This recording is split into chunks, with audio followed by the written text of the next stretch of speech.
Compassion is just my own words. It's the deep awareness of another suffering or struggle, combined with the desire to take meaningful action to help.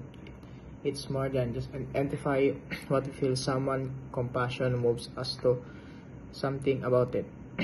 It begins by saying as not other but fellow humans with stories, struggles, and dignity.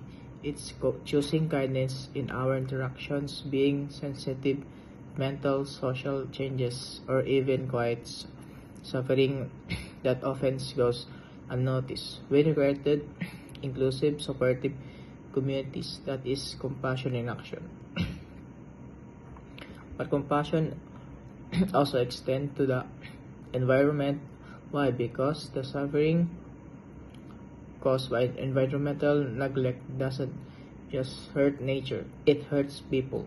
Disasters, climate change, population, this often impact the poorest and most vulnerable the most. When we protect the earth, reduce waste, plant trees, conserve energy, or advocate for sustainable policies, we are practicing a form of compassion. We are saying, I care not just about now, but about the future. I care about those I never met. This idea is ecological compassion reminds us that all life is connected. Our well-being is tied to the health of the planet. So compassion calls us to live ways to respect life. Even a nation to reflect, pray, and decide on actions based not just on what efficient or popular, but on what is loving, just, and life-giving. We can use communal dismissment to guide how to treat each other, how we can care for the campus, and how we shape our culture.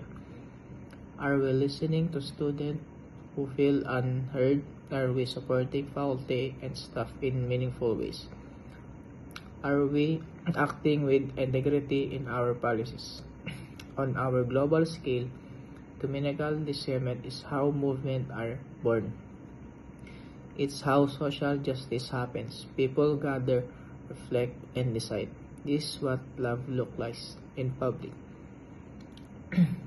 Remind us we are not alone.